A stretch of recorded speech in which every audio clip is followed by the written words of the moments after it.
হুম, আসসালামু আলাইকুম। ইঞ্জিনিয়ার হইবেন না? আপনি ইঞ্জিনিয়ার হওয়ার স্বপ্ন দেখেন? আপনি জানেন ইঞ্জিনিয়ার হওয়ার কত একটা খারাপ অবস্থা, মানে এটার কষ্ট বুঝেন আপনি? এখন এই যে আমার কিন্তু এখন ডিউটি টাইম নয়, ডিউটির বাইরে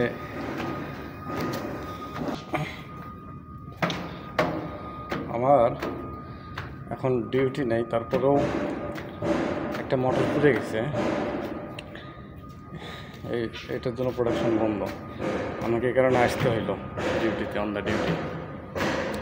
সেনাবাহিনী, পুলিশ, বিজিবি, র্যাব, বড় বড় ইমার্জেন্সি কিছু আছে না বাহিনী, শান্তির জন্য নিজের ভালো মন্দের কথা না ভেবে কাজে লেগে যায়।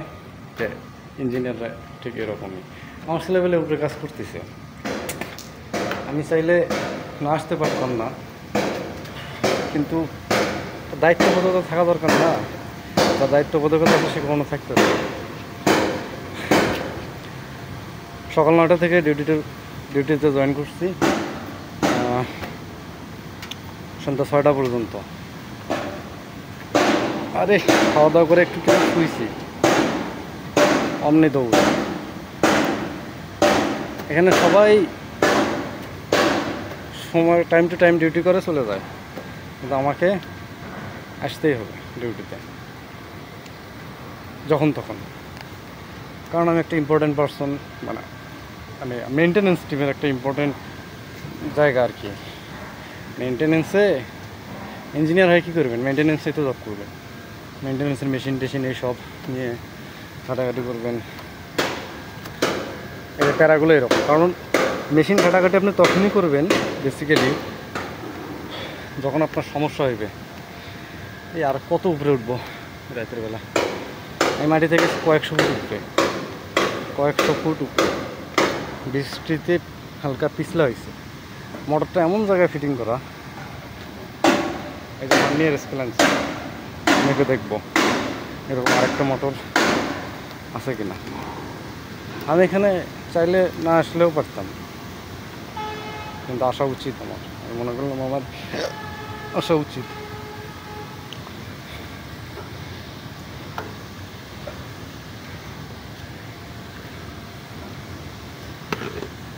অন্ধকারের রাস্তাও চিনি না। তো যারা ইঞ্জিনিয়ার হইবা, যারা এখনও পর্যন্ত পলিটেকনিকে পড়াশোনা করো, তোমাদের বলবো ভাই, আমি জানি না আল্লাহর কাছে আমি কী পাপ করছিলাম, সে কারণে হয়তো বা আল্লাহ আমাকে ইঞ্জিনিয়ার বানাইছে। যদি আমি ডাক্তার হইতাম না, একটা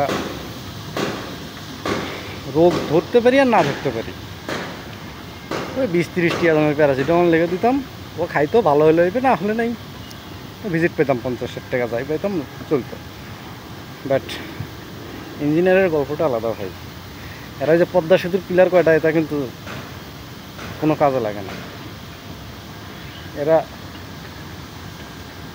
ওই উল্টা পাল্টা ওষুধ টষুধ লিখে দেওয়া লাভ নেই। কী করতে হয় জানেন? আপনার মেশিন চালায়া দিয়ে তারপরে প্রমাণ, কাজে বিশ্বাস।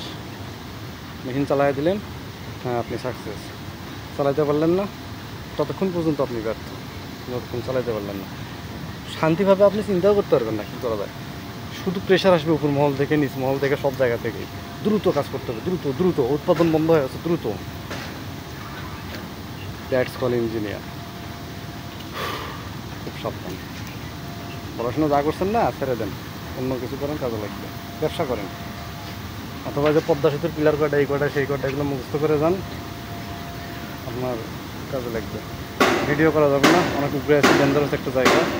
সামনের ক্যামেরা দিয়েও বোঝানো যাচ্ছে না। আমি একটু ক্যামেরাটা হোল্ড করে দেখাই। এই যে দেখছেন কই আমি, মাটি কত নিচে।